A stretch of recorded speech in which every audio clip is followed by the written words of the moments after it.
Malcolm X. I think a lot of people are confused by the new Arabic name, El-Hajj Malik El-Shabazz. I've always had the name on my passport, Malik El-Shabazz, only I only used it in the Muslim world. Well, Hajj is a title that is given to any Muslim who makes the pilgrimage to Mecca during the official Hajj season. Well, will you now use Shabazz and drop X? I'll probably continue to use Malcolm X and I'll probably use it as long as the situation that produced it exists. You don't feel that Shabazz takes the place of X?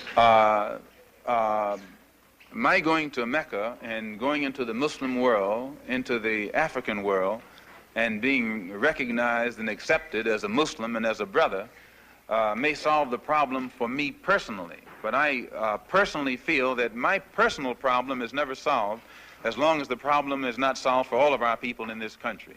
So I remain Malcolm X as long as there is a need to protest and struggle and fight against the injustices that our people are involved in this country. Are you prepared to go into the United Nations at this point and ask that charges be brought against the United States for its treatment of American Negroes? Oh, yes. Oh, yes, please. I think you're right in my chair. The audience will have to be quiet. Yes, as I pointed out when I was during my traveling, that African nations and Asian nations and Latin American nations look very hypocritical when they stand up in the United Nations condemning the racist practices of South Africa and that which is practiced by Portugal and Angola, and saying nothing in the UN about the racist practices that are manifest every day against Negroes in this society. Even in South Africa, those Africans aren't faced with bayonets and aren't faced with police dogs. I would be not a man.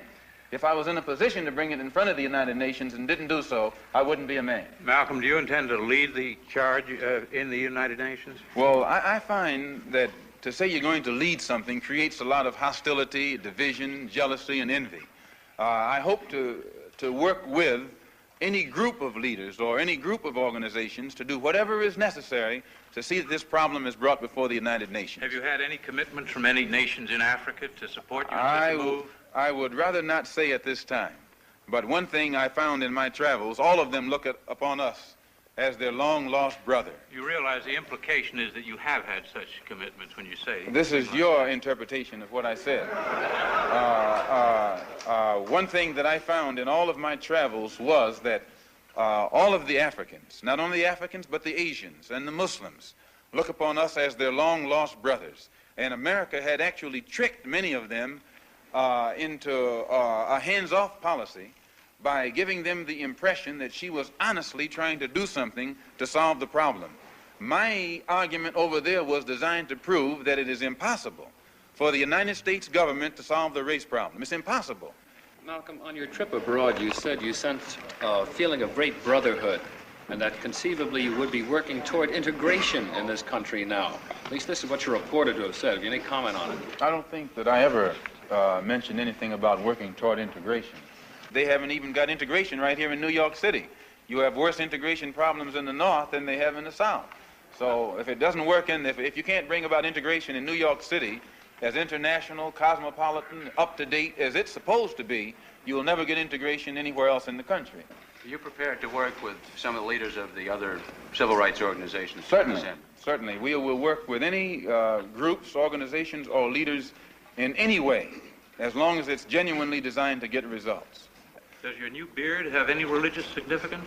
No, not particularly, but I do think that you'll find black people in America, as they strive to throw off the shackles of mental colonialism, will also probably reflect an effort to throw off the shackles of cultural colonialism. And they may begin to reflect desires of their own, with standards of their own. Malcolm, your more controversial remarks was a call for black people to get rifles and form rifle clubs sometime back. Do you still favor that for self-defense? I don't see why that should be controversial.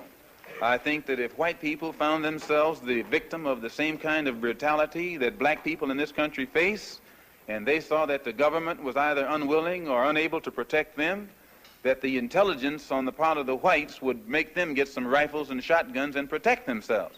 Now, Negroes are developing some kind of intellectual maturity too, and they can see that having waited upon the government to protect them has been a wait that has been in vain. So any of them who live in areas where the government is not able to do its job, then we do have to get together and do a job of protecting ourselves. No Negro leaders have fought for